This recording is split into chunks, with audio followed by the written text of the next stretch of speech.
Hello student, good morning. Vidya Bharati public senior secondary school Etawah Bhopal की online class में आपका स्वागत है।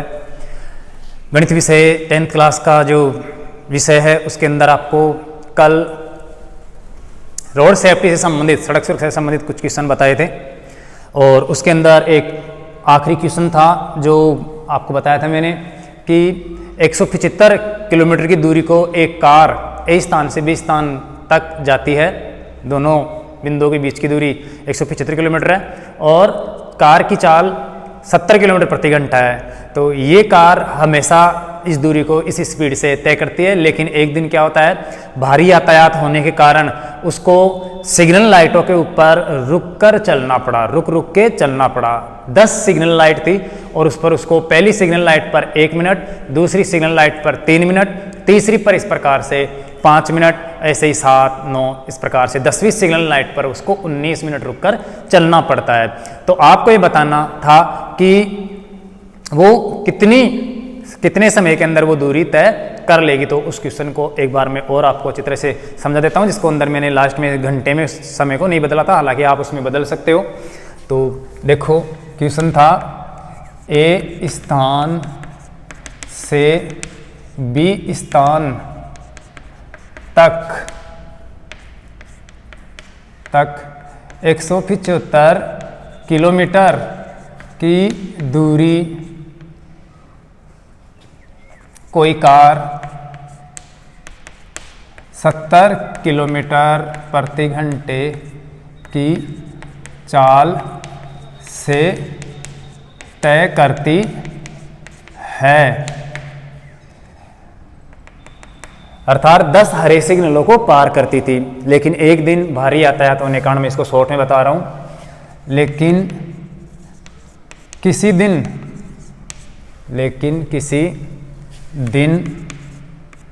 भारी यातायात होने के कारण कार को 10 लाल सिग्नलों पर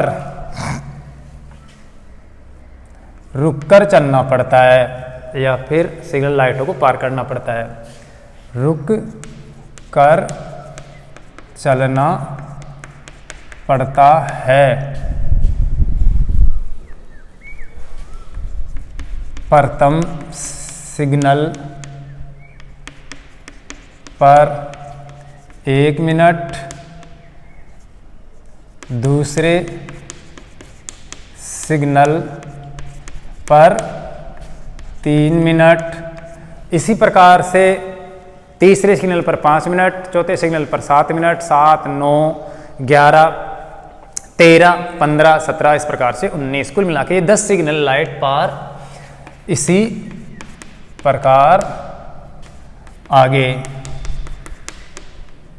तो देखो इस क्वेश्चन को मैंने शॉर्ट में भी लिखकर बताया है, कल आपको समझा दिया था। इसको हल करने के लिए आपको ध्यान देना है कि जो 70 किलोमीटर की चाल है और 175 किलोमीटर की जो दूरी तय करती है ये कार, वो तो हमेशा टाइम लगेगा ही लगेगा, उतना समय तो उसको हर बार लगेगा।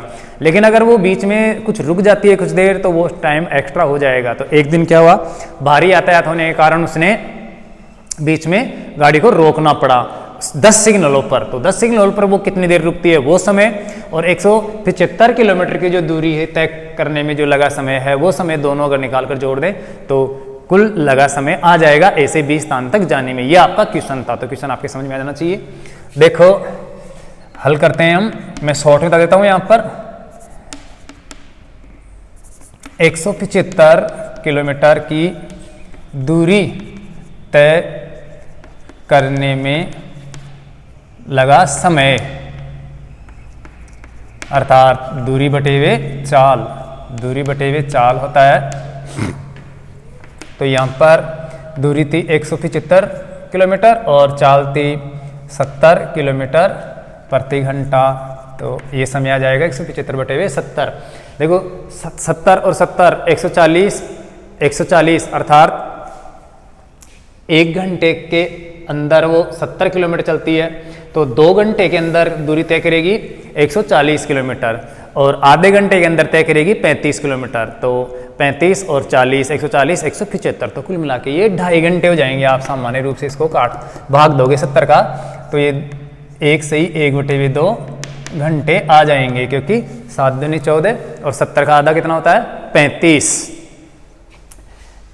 70 किलोमीटर 1 घंटे में, तो 2 घंटे के अंदर 140 किलोमीटर, और आधे घंटे के अंदर 70 की आधी 35 किलोमीटर जाएगी, तो 35 किलोमीटर 70 किलोमीटर और 70 किलोमीटर 7 दूनी 14 140 किलोमीटर और 35 किलोमीटर, कुल मिला के 175 किलोमीटर हो जाएगा। तो ये 2.5 घंटे के अंदर ये दूरी तय कर लेती है। अब उसको क्या करना पड़ा, लाइटों के ऊपर, जो रेड लाइट थी उसके ऊपर रुक कर चलना पड़ा, तो वो एक समांतर श्रेणी बन जाएगी। लाइटों पर रुकने पर लगा समय एक एपी के रूप में है, अर्थात एपी का मतलब समांतर श्रेणी, अर्थमेटिक प्रोग्रेशन के रूप में है। अतः एपी हो गई 1 3 5 ऐसे ही dot dot dot dot dot, 10वां पद कितना है 19 है लास्ट पद, अर्थात इसको A10 भी बोल सकते हैं। A10 बराबर 19। हमें इन 10 पदों पर अर्थात 10 सिग्नल लाइटों पर जो कार रुकी है वो कुल समय ज्ञात करना है। तो देखो यहाँ पर A बराबर पहला पद है, अव्वल पद है 1, डिफरेंस प्रत्येक पद में अगले से पिछले पद में अगर घटाएं तो 2 का अंतर है, तो डिफरेंस है 2, और n बराबर कुल 10 लाइट है तो 10 पद हो गया, और s 10 अर्थात सभी 10 पदों का हमें योग ज्ञात करना है। तो यहाँ पर देखिए योग के लिए एक Sn का सूत्र काम में लेते हैं। Sn बराबर n/2 गुणा 2a प्लस या a प्लस l भी काम में ले सकते हैं अगर आपके पास लास्ट पद पहला पद हो तो, और यहाँ पर लास्ट पद दे रखा है 19, तो इससे हम ज्ञात कर लेते हैं। S10 बराबर n है 10/2 गुणा पहला पद है 1 और लास्ट पद है 19। इस प्रकार से इसको सरल करेंगे तो S10 5, 10 में 2 का भाग जाएगा तो 5 आ जाएगा, गुणा और 19 और 1 20 हो जाएगा, तो 20 पंजे 100 हो जाएगा, अर्थात 100 मिनट इसको यहाँ पर लग जाएगी।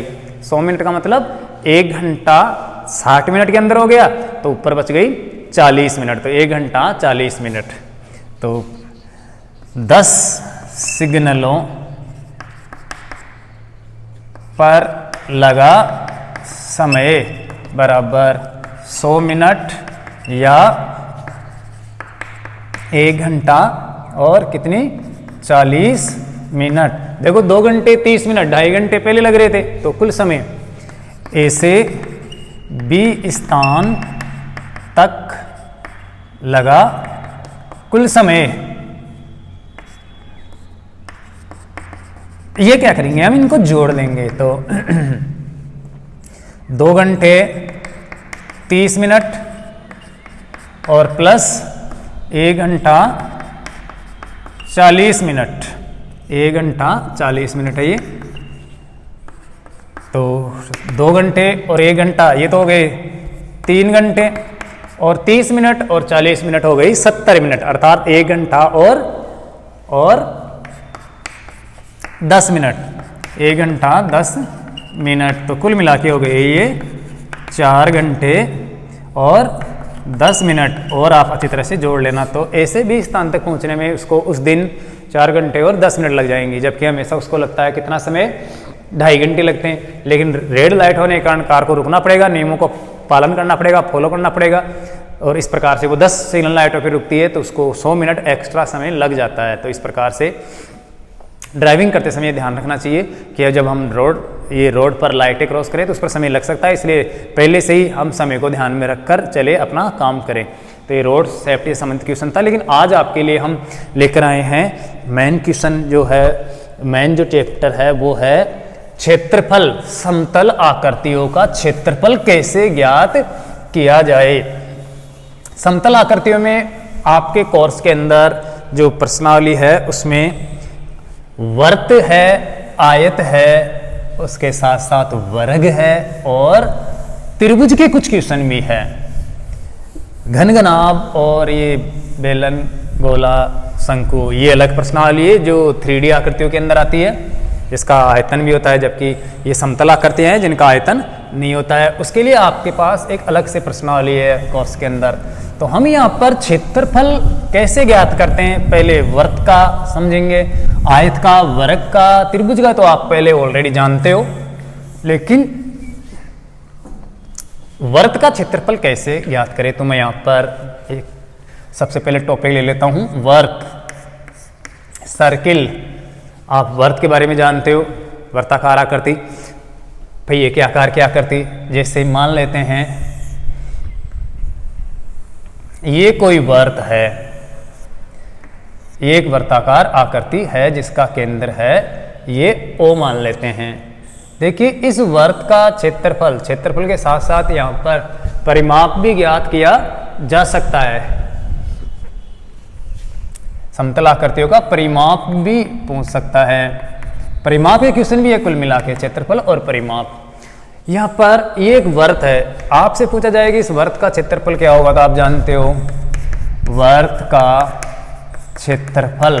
देखो वर्त के क्षेत्रफल के लिए ज्यादातर आपने जो सूत्र काम में लिया है वो है पाई आर स्क्वायर, लेकिन अगर आप वर्त के क्षेत्रफल के लिए ये पाई आर स्क्वायर की बजाय आप ये काम में लो, पाई आर स्क्वायर थीटा बटे वे 360 डिग्री, तो ये और भी अच्छा रहेगा, ठीक रहेगा।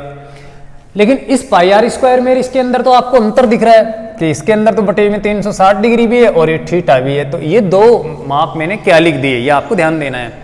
देखो वर्त का क्षेत्रफल निकालने का मतलब जब हम पूरे वर्त का क्षेत्रफल निकालते हैं तो पाई आर स्क्वायर काम में लेते हैं, क्योंकि ये जो थीटा है वो केंद्र पर बनने वाला कोण है और बटे 360 डिग्री इसका भाग देते हैं, डिवाइडेशन करते हैं। कहने का मतलब पूरे वर्त के अंदर यहाँ पर 360 डिग्री बनता है। एक त्रिज्या यहाँ से घूमकर वहीं पर ऊपर आ गई, जैसे ये आ गई, ये त्रिज्या यहीं पर घूमकर यहाँ पर जाती है, तो इसके चारों ओर कितना कोण बनता है 360 डिग्री। और जब थीटा की जगह हम 360 डिग्री लिखते हैं तो 360 डिग्री तो कट जाता है और शॉर्ट में आ जाता है पाई आर स्क्वायर, तो शॉर्ट फॉर्मूला हो गया पाई आर स्क्वायर। लेकिन मेन जो सूत्र है वर्त का क्षेत्रफल ज्ञात करने का वो पाई आर स्क्वायर थीटा बटे 360 डिग्री ही है। अब देखो ये सूत्र हमें कब ज्यादा हमारे लिए उपयोगी होगा, आपसे ये पूछा जाए कि इस वर्त का क्षेत्रफल ज्ञात करो, तब तो बहुत ही आसान है, क्योंकि हम पाई आर स्क्वायर से निकाल लेंगे या फिर पाई आर स्क्वायर थीटा बटे 360 डिग्री से इसका क्षेत्रफल निकाल लेंगे। लेकिन ये इस्तेमाल करेंगे तो थीटा की जगह हम यहाँ पर केंद्र पर बनने वाला कोण 360 डिग्री लेंगे। लेकिन आप ये सोचिए कि आपने पहले छोटी क्लासों के अंदर पूरे वर्त का क्षेत्रफल निकाला है, लेकिन वर्त का कुछ हिस्सा भी तो पूछा जा सकता है। अर्थात जैसे आपसे ये पूछ ले कि इस भाग का क्षेत्रफल ज्ञात कीजिए, ये कितना है, तो फिर आपके लिए ये पाई आर स्क्वायर का जो फॉर्मूला है वो काम नहीं करेगा, अर्थात फिर दिक्कत हो जाएगी। इससे का हमें क्षेत्रफल निकालना हो तो वो कैसे निकाले, तो सबसे पहले तो हमें ये समझना है कि इस हिस्से को, इस क्षेत्र को हम कहेंगे क्या। देखो पूरे वर्त को तो हम वर्त का क्षेत्रफल कह देते हैं, लेकिन ये जो हिस्सा हमने काटा है यहाँ पर, इसका क्षेत्रफल निकाले तो इसे कहेंगे क्या। जैसे मान लो यहाँ पर मैंने ये निकाल लिया काट कर, या यहीं पर काट कर निकाल लेता हूं, इसे हम कहते हैं त्रिज्या खंड, क्योंकि ये दो त्रिज्याओं के द्वारा काटा गया खंड है, इसलिए इसको कहा जाता है त्रिज्या खंड। ये एक त्रिज्या खंड है और त्रिज्या खंड का हमें क्षेत्रफल निकालना है तो वही वर्त वाला क्षेत्रफल वाला हमें फॉर्मूला काम में लेना है, लेकिन कौन सा, पाई आर स्क्वायर थीटा बटे 360 डिग्री वाला। तो ये कहलाएगा क्या, त्रिज्य खंड या त्रिज्या खंड, इसे हम त्रिज्या खंड कहते हैं, ये आपको ध्यान रखना है। और इस त्रिज्या खंड का क्षेत्रफल ज्ञात करने का वही फॉर्मूला है पाई आर स्क्वायर थीटा बटे 360 डिग्री। और यहाँ पर वर्त का क्षेत्रफल ज्ञात करना हो तो हम पूरा काम में लेते हैं, तो मैं ये आपको सूत्र लिखा देता हूं, क्या, त्रिज्या खंड का क्षेत्रफल, त्रिज्य खंड का क्षेत्रफल बराबर पाई आर स्क्वायर थीटा, थीटा है दोनों त्रिज्याओं के मध्य बनने वाला कोण, अर्थात यहाँ पर ये है थीटा और ये है त्रिज्या, ये है त्रिज्या। तो ये पाई आर स्क्वायर थीटा बटे 360 डिग्री से हम त्रिज्याखंड का क्षेत्रफल ज्ञात कर लेते हैं, क्योंकि ये सोचने वाला क्वेश्चन है कि अगर पूरे वर्त का आपसे क्षेत्रफल न पूछ के इधर इस प्रकार से किसी त्रिज्याखंड का क्षेत्र पूछ ले, वर्त के किसी हिस्से का क्षेत्रफल पूछ ले, तो हमें ज्ञात करना पड़ सकता है। तो इस हिस्से का क्षेत्रफल निकालने के लिए हमें त्रिज्याखंड का क्षेत्रफल का वो फॉर्मूला काम में लेना पड़ेगा, पाई आर स्क्वायर थीटा बटे 360 डिग्री। तो ये हो गया त्रिज्याखंड। अब देखिए यहां पर आप परिमाप निकालते हो, वर्त का परिमाप। वर्त के परिमाप के लिए आप फॉर्मूला काम में लेते हो 2 पाई आर। लेकिन इसके लिए भी अगर हम सही फॉर्मूला काम में लें तो वो है 2 पाई आर थीटा बटे 360 डिग्री। वही बात है, जब हमें पूरे वर्त का परिमाप ज्ञात करना हो तो केंद्र पर जो कोण बनेगा थीटा बनेगा वो 360 डिग्री होगा। 360 डिग्री से 360 डिग्री कट जाएगा तो वही शॉर्ट फॉर्मूला आ जाएगा 2 पाई आर। तो वर्त का परिमाप ज्ञात करने के लिए हम 2 पाई आर थीटा बटे 360 डिग्री सूत्र भी काम में ले सकते हैं, लेकिन उसके लिए हमें थीटे का इस्तेमाल करना पड़ेगा। और वो थीटा पूरा कोण है जो परिधि पर ये केंद्र पर बनता है एक त्रिज्या के चारों ओर, यहाँ पर इस त्रिज्या के मुंह के चारों ओर, तो वो 360 डिग्री होगा। और 360 डिग्री से 360 डिग्री कट जाएगा तो वही 2 पाई आर आ जाएगा। इसलिए हम शॉर्ट में वर्त की परिधि या वर्त का परिमाप या वर्त की परिमिति 2 पाई आर काम में लेते हैं। लेकिन अब ये सोचने वाला पॉइंट है कि इस त्रिज्याखंड का ये इतना सा अगर चाप ज्ञात करना हो, हमें ये माप ज्ञात करनी हो, तो क्या आप 2 पाई आर से ज्ञात कर सकते हो? तो मुश्किल हो जाएगा। 2 पाई आर से हम ये चाप ज्ञात नहीं कर सकते। तो इसलिए आप ये फॉर्मूला चाप ज्ञात करने के लिए या पूरे वर्त का चाप ज्ञात करना हो या कोई हिस्से का चाप ज्ञात करना हो, तो आप हमेशा 2 पाई आर थीटा बटे 360 डिग्री वाले सूत्र का इस्तेमाल किया करो, जिससे हम आसानी से पूरे वर्त का या फिर किसी चाप का माप ज्ञात कर सके। तो ये आपका फॉर्मूला हो जाएगा त्रिज्याखंड के चाप की लंबाई।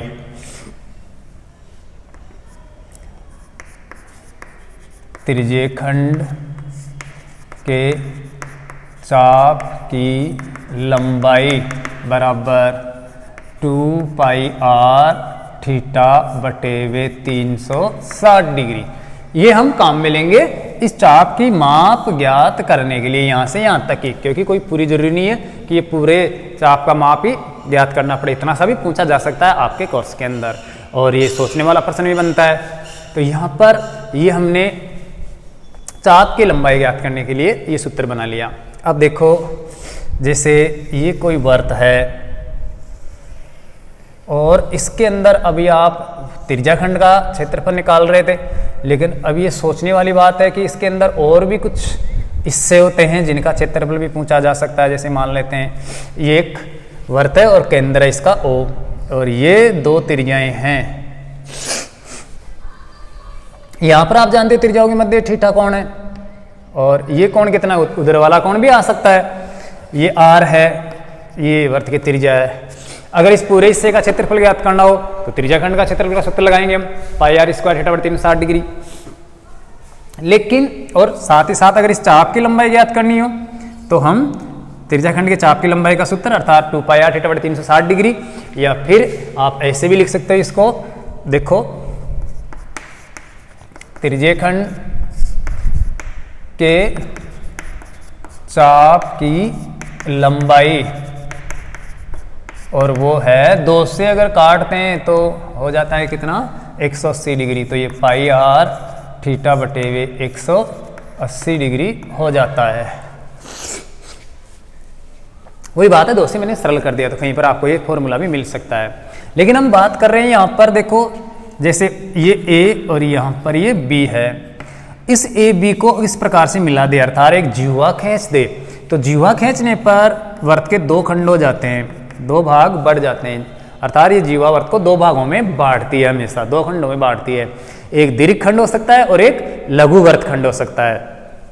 अगर ये जीवा वर्त का व्यास है तो फिर दोनों ही वर्तखंड बराबर बराबर होंगे और वो अर्धवर्त होंगे।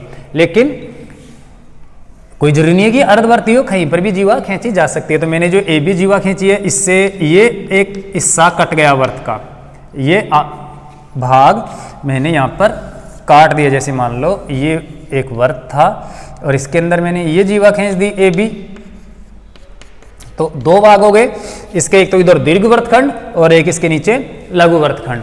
तो इस वृत्तखंड का क्षेत्रफल कैसे ज्ञात किया जाए, ये बहुत ही महत्वपूर्ण है। पूरे वृत्त का क्षेत्रफल तो आप ज्ञात कर सकते हो, लेकिन इस छोटे वृत्तखंड का या वृत्त के किसी हिस्से का या वृत्त के किसी भाग का क्षेत्रफल ज्ञात करना हो तो कैसे ज्ञात करें। तो पहले आपको ये समझना है कि ये है आपका वृत्तखंड, इसे वृत्तखंड कहते हैं, जबकि इसको बोलते हैं हम क्या, त्रिज्याखंड। ये आपको ध्यान रखना है, कुछ छात्र इसमें कन्फ्यूजन हो जाते हैं, त्रिज्याखंड को वृत्तखंड मान लेते हैं और वृत्तखंड को त्रिज्याखंड मान लेते हैं। तो आपको ये ध्यान रखना है कि ये वृत्त का कुछ भाग या हिस्सा वृत्तखंड कहलाता है, जो जीवा के द्वारा काटा जाता है, जबकि त्रिज्याखंड दो त्रिज्याओं के द्वारा काटा जाता है, वो त्रिज्याखंड कहलाता है, जो इस प्रकार की आकृति होती है। अब यहाँ पर हमें इस वृत्तखंड का क्षेत्रफल ज्ञात करना है। तो देखो एक सोचने वाला क्वेश्चन है, अगर आपके पास माइंड हो, दिमाग हो, तो आप यहाँ पर आराम से सोच सकते हो क्या, कि अगर हम इस त्रिज्याखंड के क्षेत्रफल में से इस त्रिभुज का क्षेत्रफल घटा दें तो इस वृत्तखंड का क्षेत्रफल आ जाएगा। बहुत ही सिंपल है, अगर इस पूरे त्रिज्याखंड के क्षेत्रफल में से हम इस त्रिभुज का क्षेत्रफल अगर घटा देंगे तो इस वृत्तखंड का क्षेत्रफल आ जाएगा। तो वृत्तखंड के क्षेत्रफल का यही फॉर्मूला बन जाएगा आपका, देखो वृत्तखंड का क्षेत्रफल बराबर त्रिज्याखंड का क्षेत्रफल माइनस त्रिभुज का क्षेत्रफल।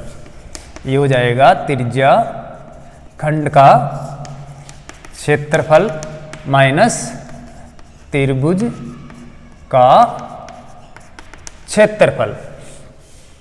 अब आप जानते हो वृत्तखंड का क्षेत्रफल ज्ञात करने का फॉर्मूला क्या है, वृत्तखंड का क्या, त्रिज्याखंड का, वृत्तखंड का क्षेत्रफल बराबर त्रिज्याखंड का क्षेत्रफल कैसे ज्ञात करते हैं वो भी मैंने बताया है, पाई आर स्क्वायर थीटा बटे 360 डिग्री। तो ये पाई आर स्क्वायर थीटा बटे 360 डिग्री से हम किसका, त्रिज्याखंड का क्षेत्रफल ज्ञात कर लेंगे और उसमें से त्रिभुज का क्षेत्रफल हम घटा देंगे। अब ये त्रिभुज का क्षेत्रफल कैसे ज्ञात किया जाता है, देखो अगर आधार और ऊंचाई दी हुई हो तो आधार गुणा ऊंचाई बटे 2 से हम त्रिभुज का क्षेत्रफल ज्ञात कर सकते हैं, और अगर समद्विबाहु त्रिभुज हो तो समद्विबाहु त्रिभुज का क्षेत्रफल भी ज्ञात किया जा सकता है, लेकिन दो समान भुजाओं के मध्य बनने वाला कोण दिया जाना चाहिए, अर्थात थीटा कोण दिया जाना चाहिए, ये कोण। तो यहाँ पर तो ये कोण आपको मिलेगा, तो इसका इस्तेमाल करके हम इस त्रिभुज का क्षेत्रफल ज्ञात कर लेंगे, और वो है आर स्क्वायर गुणा साइन थीटा बटे 2। आर स्क्वायर अर्थात त्रिज्या को त्रिज्या से गुणा कर देंगे, और साइन थीटा का मतलब साइन यहाँ पर कितना डिग्री है उतना, जैसे साइन 30 डिग्री तो साइन 30 डिग्री का मान, साइन यहाँ पर 60 डिग्री है थीटा तो साइन 60 डिग्री का मान हम यहाँ पर रख देंगे। तो अब आप ये सोच रहे होंगे कि अगर यहाँ पर 15 डिग्री या 120 डिग्री या और कुछ आ जाए तो आपके कोर्स में ऐसा नहीं होगा। 10th क्लास के जो कोर्स में है यहाँ पर वृत्तखंड का क्षेत्रफल ज्ञात करने के लिए इस थीटा का मान जो न्यून कोणों की पूरक अनुपातों की जो या न्यून कोणों की जो सारणी है आपकी त्रिकोणमिति की, उसमें 0, 30, 45, 60 और 90 है, उनमें से ही कोण आएगा, अर्थात या तो 0 डिग्री तो आ नहीं सकता, नहीं तो पूरा वृत्त हो जाएगा, 30 डिग्री 45 डिग्री 60 या 90 डिग्री ही होगा यहाँ पर। और अगर है एक आधा क्वेश्चन तो आपके 120 डिग्री जरूर है, तो साइन 120 डिग्री बराबर वही आप 60 डिग्री वाला मान √3 बटे 2 रख दोगे, वो वही मान है। तो यहाँ पर हम इस वृत्तखंड का क्षेत्रफल त्रिज्याखंड के क्षेत्रफल में से त्रिभुज का क्षेत्रफल घटाकर ज्ञात कर लेंगे। तो ये वृत्तखंड है जो आपको समझना है, ये त्रिज्याखंड है और ये यहाँ से यहाँ तक इसकी चाप की लंबाई है, ये है वृत्त का चाप। और ये वृत्त का चाप ज्ञात करना हो तो उसके लिए हम पाई आर थीटा बटे 180 डिग्री या फिर 2 पाई आर थीटा बटे 360 डिग्री से चाप की लंबाई ज्ञात कर लेंगे। तो मैं मानता हूँ आपके समझ में आ गया होगा कि त्रिज्याखंड क्या होता है, वृत्तखंड क्या होता है, चाप क्या होता है और इसको कैसे ज्ञात किया जाए, ये फॉर्मूला आप याद कर लोगे। अब मैं इनसे संबंधित कुछ बोर्ड में आए हुए क्वेश्चन आपको बता देता हूँ। यहाँ पर मैंने ये आयत, वर्ग और त्रिभुज को छोड़ दिया। तो आयत तो आप जानते हो, आयत का क्षेत्रफल लंबाई गुणा चौड़ाई और आयत का परिमाप 2 गुणा कोष्ठक लंबाई प्लस चौड़ाई होता है। वर्ग का क्षेत्रफल आप जानते हो भुजा गुणा भुजा या भुजा स्क्वायर, और वर्ग का परिमाप 4 गुणा भुजा होता है, जो पिछली कक्षाओं में पढ़ रखा है। तो यहाँ पर वर्ग के बारे में, आयत के बारे में नहीं समझा रखा है, सिर्फ उसके डायरेक्ट क्वेश्चन जरूर दे रखे हैं आपके कोर्स के अंदर। तो ये बहुत ही ईजी नॉर्मल है, फिर भी अगर कोई क्वेश्चन आएगा तो उसको हम वहाँ पर अच्छी तरह से स्पष्ट कर देंगे। त्रिभुज का क्षेत्रफल आप जानते हो आधार गुणा ऊंचाई या फिर हीरो के सूत्र से आप ज्ञात कर सकते हो, तो उससे संबंधित ज़्यादा क्वेश्चन नहीं है। अब एक बार मैं इसको मिटान कर कुछ क्वेश्चन ले लेता हूं जो आपके बोर्ड एग्जाम में आए हुए हैं। देखो बोर्ड 2013 के अंदर एक क्वेश्चन आया था कि 4 सेमी त्रिज्या वाला एक वृत्त है, उस वृत्त के त्रिज्याखंड का क्षेत्रफल ज्ञात करना है जिसका केंद्र पर कोण है 60 डिग्री, और साथ ही दीर्घ वृत्तखंड का क्षेत्रफल भी ज्ञात करना है। देखो वृत्तखंड दो होते हैं, जैसे हम जीवा खींचते हैं तो वृत्त के दो हिस्से हो जाते हैं, एक लघु वृत्तखंड और एक दीर्घ वृत्तखंड, जो भी आपको बताया था। और अगर व्यास से खींच देंगे तो ये दोनों अर्धवृत्त हो जाएंगे। क्वेश्चन है दे रखा है क्या, यहां पर ले लेता हूं मैं। 4 सेमी त्रिज्या वाले वृत्त, 4 सेमी त्रिज्या वाले वृत्त के उस त्रिज्या खंड का क्षेत्रफल ज्ञात करें जिसके केंद्र का कोण 60 डिग्री है। केंद्र का कोण कितना है 60 डिग्री है। साथ ही संगत, साथ ही क्या करना है, संगत दीर्घ त्रिज्या खंड का क्षेत्रफल भी ज्ञात करना है। तो साथ ही संगत दीर्घ त्रिज्या खंड का क्षेत्रफल भी ज्ञात करें। ये क्वेश्चन आया था बोर्ड 2013 में, BSCR 2013 में, तो बहुत ही इजी क्वेश्चन है। देखो वृत्त का हम चित्र बना लेंगे, डायग्राम बना लेंगे। ये मान लेते हैं वृत्ताकार आकृति है कोई, ये वृत्त का केंद्र है, इसके अंदर त्रिज्या दे रखी है, मान लेते हैं ये वृत्त की त्रिज्या है 4 सेमी, ये वृत्त का केंद्र O है। तो साथ ही साथ केंद्र पर कोण कितना बन रहा है 60 डिग्री, यहाँ पर 60 डिग्री बन रहा है, ये भी 4 सेमी। तो इस त्रिज्याखंड का क्षेत्रफल हमें ज्ञात करना है। त्रिज्याखंड के लिए फॉर्मूला है पाई r स्क्वायर थीटा बटे 360 डिग्री से, तो हम इसको डायरेक्टली हल कर लेते हैं। समझ में आ गया होगा। आप दिया हुआ लिखोगे पहले, त्रिज्या 4 सेमी, केंद्र पर बनने वाला कोण 60 डिग्री, ज्ञात करना है त्रिज्याखंड का क्षेत्रफल। ये पूरी डिटेल यहाँ पर लिख दोगे, मैं आपको इससे सीधे सॉल्व करके बता देता हूँ। तो देखो त्रिज्या या त्रिज्यखंड का क्षेत्रफल बराबर पाई r स्क्वायर थीटा बटे 360 डिग्री बराबर पाई का मान 22/7 लेने के लिए कह रहा है इसके अंदर, तो वो आप ले लेना। त्रिज्या है 4 और गुणा 4 गुणा theta pi r square theta, theta कितना है 60 डिग्री, और ये सेमी स्क्वायर बटे 360 डिग्री। इस प्रकार से हम 60 से 360 को काटते हैं तो 6 बार भाग जाता है, और 4 को 2 से काटते हैं तो 2, और ये 3 बार।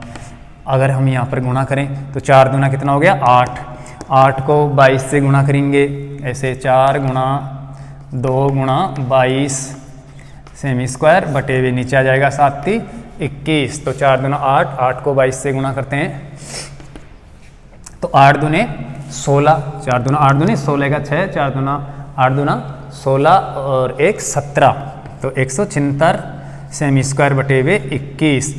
21 का आप भाग देकर इसको सरल कर सकते हो, दशमलव में निकाल सकते हो, जो भी माप आए उस प्रकार से, या ऐसे दे लो आप 21 एकम 21, 21 दूना 42, 21 63, 21 चौक 84, 21 पंजे 105, 21 छिक्के 126, 21 साते 147 और 21 आठे 168, तो ये 8 बार जाएगा, 21 अंटे 168, 168, तो बच गया कितना 2 और 6 8, और ऐसे इस प्रकार से भी आप इसको सरल कर सकते हो। ये आ गया इसका क्षेत्रफल। अब देखो इसने क्या पूछा है, ये समझना जरूरी है। साथ ही संगत दीर्घ त्रिज्याखंड का क्षेत्रफल भी ज्ञात करना है। अब दीर्घ का मतलब ये तो लघु है, छोटा वृत्तखंड, सॉरी छोटा त्रिज्याखंड, और ये है दीर्घ वृत्तखंड।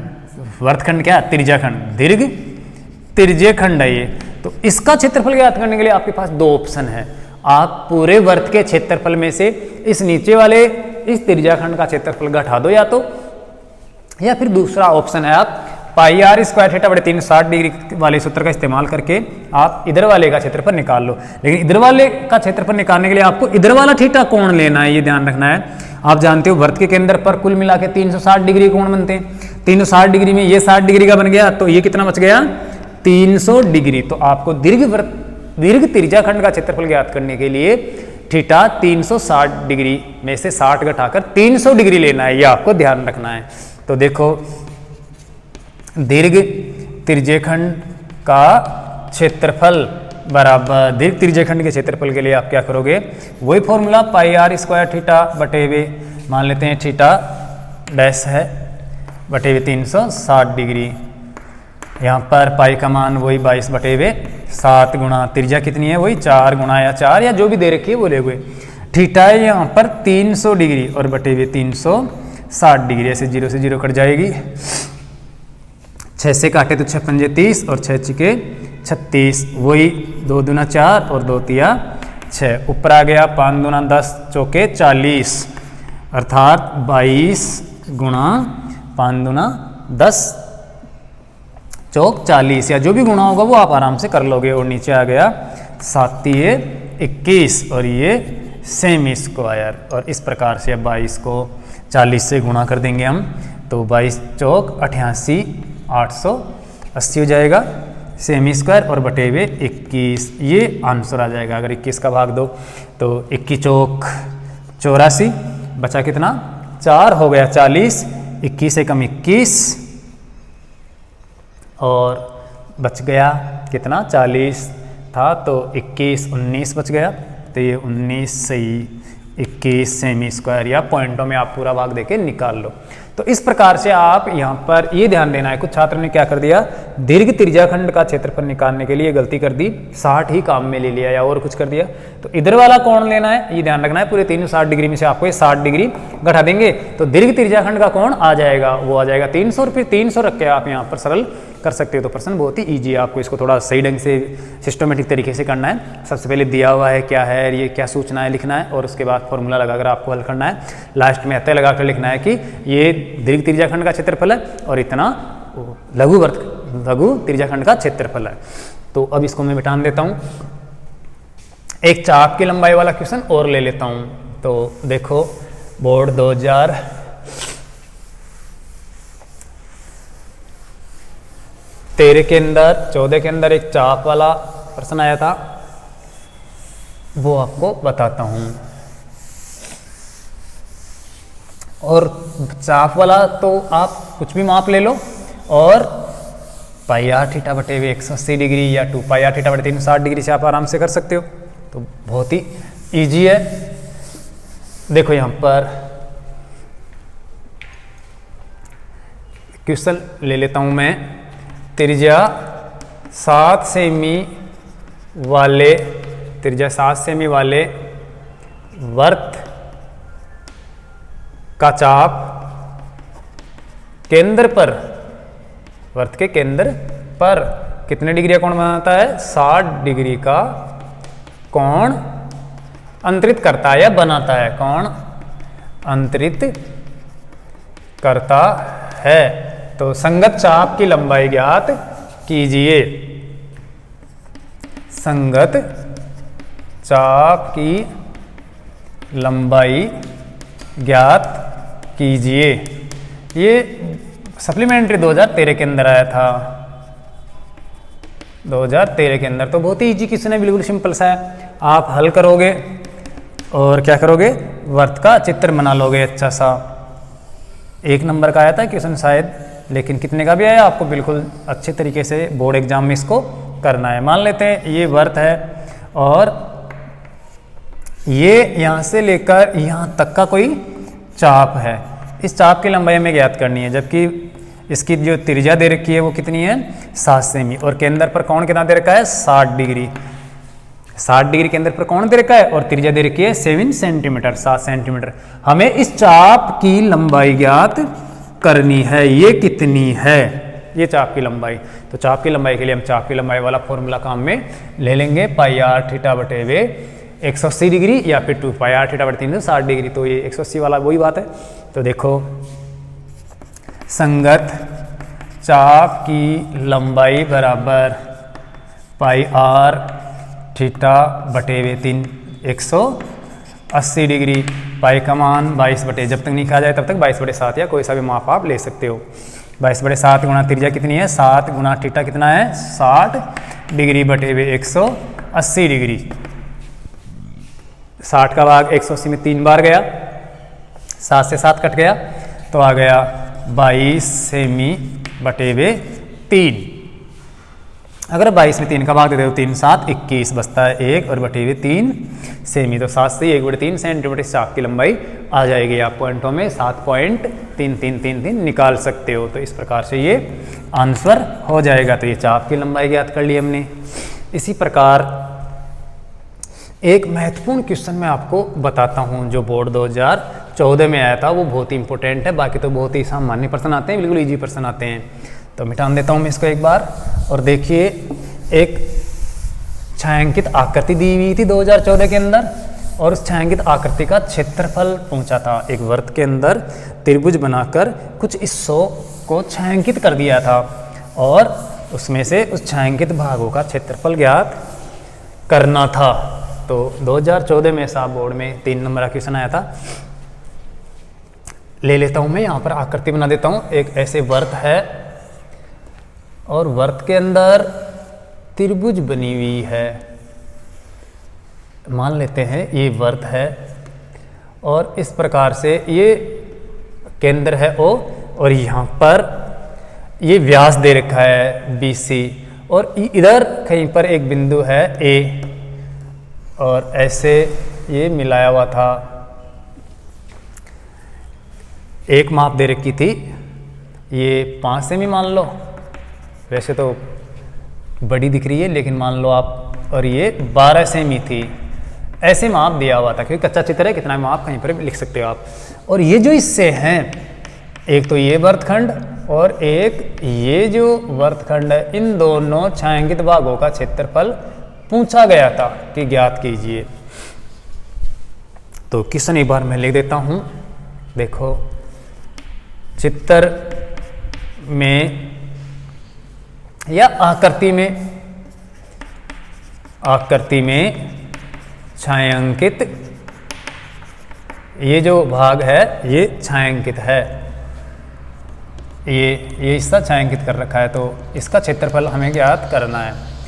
छायांकित भाग का या डिजाइन का क्षेत्रफल ज्ञात करे, जिसमें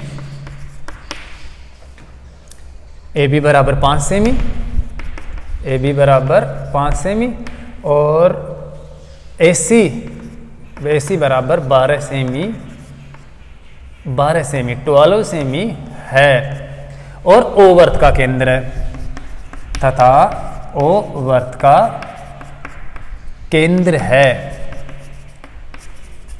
ये क्वेश्चन आया था BSER 2014 के अंदर। देखो क्वेश्चन को समझना बहुत ही जरूरी है।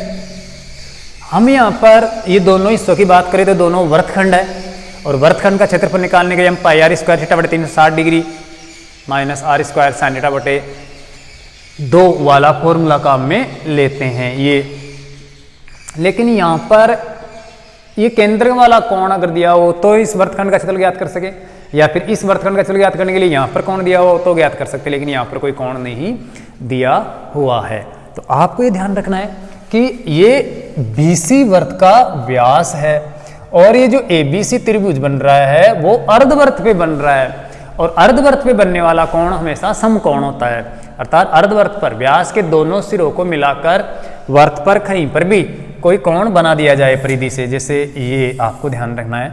मान लेते हैं ये व्यास है, कुछ भी मान लो, इस अर्धवृत्त के ऊपर यहां से यहां पर कहीं पर भी आप बिंदु ले लो और उस बिंदु को दोनों व्यास के सिरों से मिला दो, तो उस बिंदु पर हमेशा 90 डिग्री का कोण बनता है, जो आप प्रयोग करके आराम से घर पर देख सकते हो। इसी को हम प्रमेय बोलते हैं कि अर्धवृत्त का कोण समकोण होता है, अर्धवृत्त पर बनने वाला कोण समकोण होता है। बहुत ही ईजी होता है। इस प्रकार से अगर इसको मिला दिया जाए तो ये हमेशा 90 डिग्री का बनता है। तो आप यहाँ पर देखिए, यहाँ पर भी वैसा ही हो रहा है, यहाँ पर भी ये एक कोण जो है वो अर्धवृत्त पर बन रहा है तो ये कितना हो जाएगा 90 डिग्री। तो ये महत्वपूर्ण है। तो हम यहाँ पर हल करेंगे तो लिख देंगे, देखो वृत्त में BC व्यास है तथा कोण A अर्धवृत्त पर बनने वाला कोण है, इसलिए कोण BAC बराबर 90 डिग्री है। ये 90 डिग्री। तो अब यहां पर देखो इस 90 डिग्री होने के कारण इस त्रिभुज का क्षेत्रफल ज्ञात करना बहुत ही आसान हो जाता है, क्योंकि आधार ऊंचाई तो दी हुई है ना 5 और 12 सेंटीमीटर। तो इस त्रिभुज का क्षेत्रफल आधार गुणा ऊंचाई बटे 2 से निकाल लेंगे हम। अब इस त्रिभुज का क्षेत्रफल निकाल लेंगे, लेकिन हमें तो इन वृत्तखंडों का क्षेत्रफल निकालना है, इन दोनों का। तो आप सोचो, अगर जो BC व्यास है वो वृत्त को 2 भागों में बांट रहा है, 2 अर्धवृत्तों में बांट रहा है, तो आधे वृत्त के क्षेत्रफल में आप क्या कर दो, इस त्रिभुज का क्षेत्रफल घटा दो, तो छायांकित भागों का क्षेत्रफल आ जाएगा। अर्धवृत्त का क्षेत्रफल निकालकर अगर हम क्या कर दें, त्रिभुज का क्षेत्रफल अगर घटा देते हैं तो दोनों डिजाइन बच जाएगी, दोनों छायांकित भाग बच जाएंगे, उनका क्षेत्रफल आ जाएगा। तो अब हमारी समस्या यहां पर आ जाती है कि अर्धवृत्त का क्षेत्रफल कैसे निकालें, अर्धवृत्त का या पूरे वृत्त का क्षेत्रफल कैसे निकालें। अब वृत्त का क्षेत्रफल ज्ञात करने के लिए तो आपके पास त्रिज्या होनी चाहिए। जब तक त्रिज्या नहीं होगी तब तक आप वृत्त का क्षेत्रफल नहीं ज्ञात कर सकते। तो यहां पर आपको त्रिज्या ज्ञात करनी है। अब त्रिज्या ज्ञात करने के लिए आपको यहां पर देखना है कि ये OC या OB त्रिज्या है। तो OC या OB तो आप सीधे नहीं निकाल सकते, लेकिन क्या आप BC निकाल सकते हो? तो बहुत ही ईजी हो गया। जब एक कोण 90 डिग्री हो गया तो ये त्रिभुज समकोण बन गया, और समकोण त्रिभुज की 2 भुजाएं दी हुई है, एक तो है कितनी 5 सेमी और एक है 12 सेमी। तो फिर पाइथागोरस प्रमेय का इस्तेमाल करके हम यहाँ पर कर्ण निकाल लेंगे, और वो करणी क्या है, व्यास के रूप में है, और व्यास को फिर आधा कर देंगे तो त्रिज्या आ जाएगी। तो यहाँ पर हम क्या करेंगे, समकोण त्रिभुज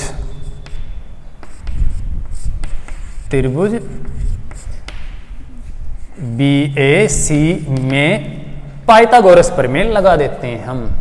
इसको मिटान देता हूं मैं। आपको ये ध्यान रखना है कि ये A कोण 90 डिग्री क्यों आया। अगर आपको ये नहीं पता है तो इस प्रश्न को आप नहीं कर पाओगे। ये A समकोण इसलिए आया क्योंकि अर्धवृत्त पर बनने वाला कोण हमेशा समकोण होता है, ये आपको ध्यान रखना है। तो त्रिभुज BAC में पाइथागोरस प्रमेय से जानते हो आप पाइथागोरस प्रमेय से क्या, कर्ण बराबर √ लंब स्क्वायर प्लस आधार स्क्वायर, लंब स्क्वायर प्लस आधार स्क्वायर। तो इससे हम क्या करेंगे, कर्ण BC निकालेंगे। तो BC बराबर √ AB स्क्वायर और प्लस AC स्क्वायर। यहाँ पर देखिए BC बराबर √ AB कितनी है 5 का वर्ग प्लस AC कितनी है 12 का वर्ग हम कर देंगे, और अब आ जाएगी आपके पास BC का माप। 5 का वर्ग होता है 25, ये 25, और 12 का वर्ग होता है 144, 144। इनको जोड़ते हैं हम तो BC का माप आ जाएगा 5 और 4 9, और 4 और 2 6, और ये 1 √ 169 सेमी स्क्वायर। 169 का वर्गमूल निकालेंगे तो 13 आ जाएगा। तो व्यास BC बराबर 169 का वर्गमूल होता है कितना 13, प्लस माइनस 13, लेकिन माइनस का नहीं लिखेंगे हम, सेमी स्क्वायर का वर्गमूल सेमी आ जाएगा। तो ये आ गया व्यास 13 सेमी। अब आपके पास व्यास आ गया तो त्रिज्या बराबर आ गई 13/2 सेमी। अब हम क्या करेंगे, अर्धवृत्त के क्षेत्रफल में त्रिभुज का क्षेत्रफल घटा देंगे तो छायांकित भाग का क्षेत्रफल आ जाएगा। यहां पर लिखता हूं मैं, छायांकित भाग का क्षेत्रफल बराबर अर्धवृत्त का क्षेत्रफल माइनस त्रिभुज का क्षेत्रफल, ये घटा देते हैं हम तो छायांकित भाग का क्षेत्रफल आ जाएगा। अब देखिए छायांकित भाग का क्षेत्रफल कैसे ज्ञात करेंगे हम। छायांकित भाग का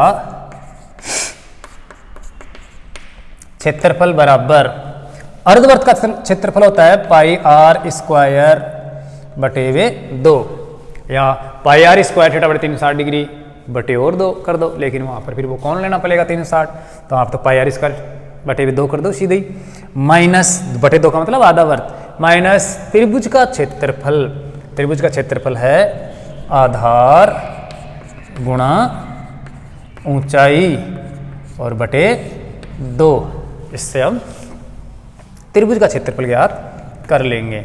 और चाहो तो ये 1/2 कॉमन है, आप कॉमन भी ले सकते हो, सेम है, लेकिन आप तो सीधे मान रख दो। पाई का मान है 22/7 गुणा त्रिज्या, त्रिज्या कितनी आई है अभी निकाली हमने 13 की आधी, तो ये 13/2 गुणा 13/2, तो ये पाई आर स्क्वायर, और साथ में बटे में 2 और है, ये 2 आधा वर्त है इसलिए पूरा वर्त थोड़े, माइनस ये से हम स्क्वायर करते हैं, माइनस त्रिभुज का क्षेत्रफल, आधार और ऊंचाई दोनों में से एक आधार मान लो एक ऊंचाई मान लो, 12 और 5 में, तो ये 12 गुणा 5 सेमी स्क्वायर बटे वे 2, या आधार गुणा ऊंचाई बटे 2 त्रिभुज का क्षेत्रफल हो गया।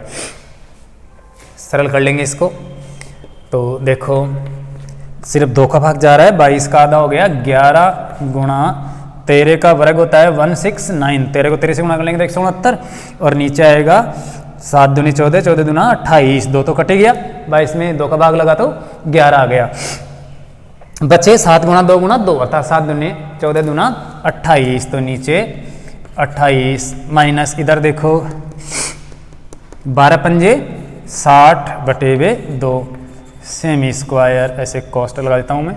अब इसको गुणा करके फिर लघुत्तम लेके सरल कर लेंगे। देखो 11 से गुणा करते हैं तो 111 को 169 से गुणा करेंगे तो 11 9 99 हासिल की 9, 11 छिके 66, 66 और 9 75 हासिल की 5, 11 कम 11 और 5 16, 1659/28 माइनस कितना है, वो है 60/2, तो ये 60/2 सेमी स्क्वायर। अब दोनों का लघुत्तम ले लेंगे हम यहाँ पर,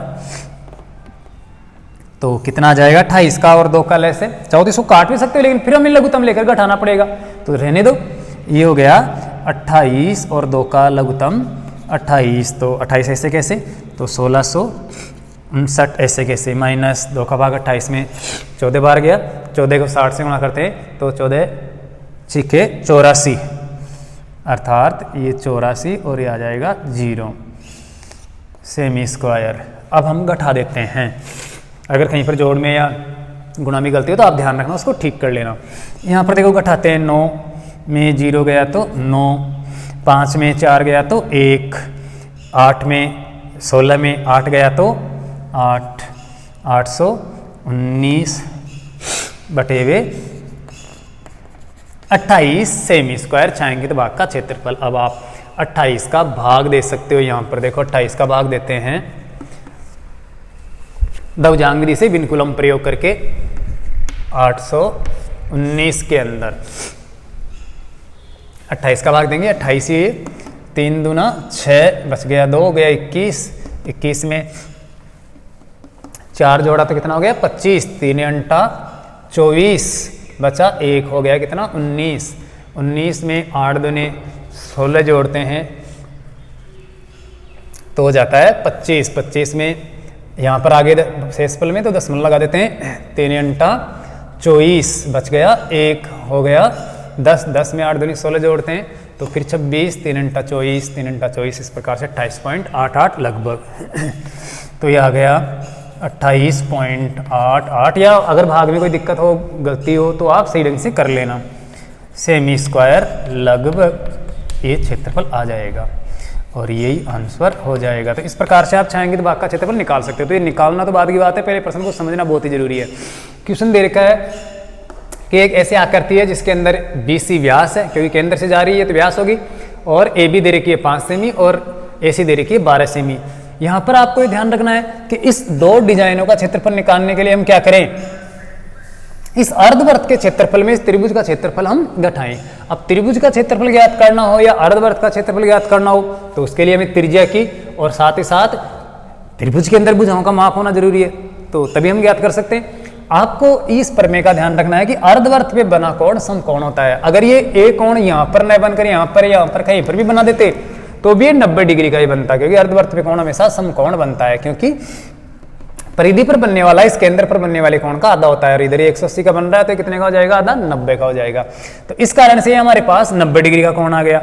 अब उसके बाद हम बात करें अर्धवर्त का क्षेत्रफल निकालने की, तो अर्धवर्त का क्षेत्रफल निकालने के लिए हमें त्रिज्या की आवश्यकता होगी। यहाँ पर त्रिज्या या कहें कि व्यास BC है, इस BC का आधा माप त्रिज्या होगी, तो ये BC कैसे ज्ञात किया जाए। तो अब तो आपके लिए बहुत ही नॉर्मल काम हो गया कि अगर ये कोण A 90 डिग्री है तो फिर ये समकोण त्रिभुज है, और समकोण त्रिभुज है तो आप पाइथागोरस प्रमेय का प्रयोग करके आप ये विकर्ण निकाल सकते हो।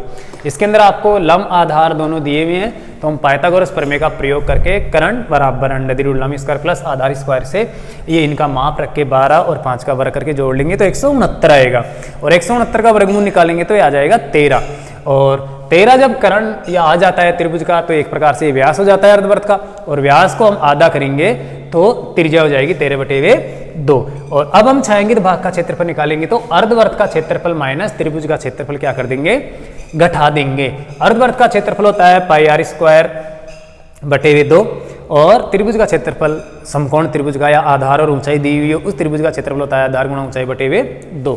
हम यहाँ पर माप रखते हैं, पाई का मान 22/7 और ये त्रिज्या है 13/2 और बटे 2 आधा वर्त का क्षेत्रफल कर रहे हैं।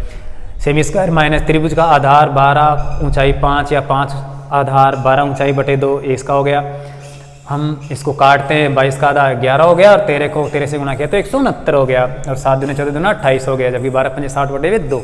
इन दोनों 11 से गुणा करके इन दोनों का लघुत्तम लेते हैं। 11 से गुणा करेंगे तो आप ढंग से गुणा कर लेना, अगर मिस्टेक हो तो यहाँ पर ये 1659 आ गया बटे 28 माइनस 8/2, दोनों का लघुत्तम लेते तो 28 आता है। 28 में 2 का भाग 14 बार, 14 को 14 बार क्या 28 का 28 है, तो ये तो 1659 का 1659 रहेगा, माइनस 2 का भाग 28 में 14 बार जाता है, 14 को 60 से गुणा करते हैं तो 14 6 84, जीरो लगा देते हैं, 840 को घटाते हैं तो 819/28 आता है। 28 का हम भाग देते हैं तो आ जाता है 28.88 लगभग, या इसमें कोई मिस्टेक हो तो आप अपने हिसाब से इसको सही ढंग से कर लेना। तो ये बोर्ड 2014 के अंदर क्वेश्चन आया था 3 नंबर का, बहुत ही इंपॉर्टेंट था, और बहुत सारे क्वेश्चन है बोर्ड में आए हुए, तो वो आपको कल वाले वीडियो में अच्छी तरह से बता देंगे। आज के लिए बस इतना ही है, आप ऐसे करना, ये जो चाप की लंबाई है और जो क्षेत्रफल है त्रिज्याखंड का या वर्तखंड का, इनको आप अच्छी तरह से हल करने की कोशिश करना, क्योंकि आज आपको ये वर्तखंड का क्षेत्रफल ज्ञात करना नहीं बताया और साथ ही साथ चाप की लंबाई ज्ञात करना भी नहीं बताया, तो ये दोनों टॉपिक आपको कल अच्छी तरह से कंप्लीट करवा देंगे। आज के लिए बस इतना ही, धन्यवाद।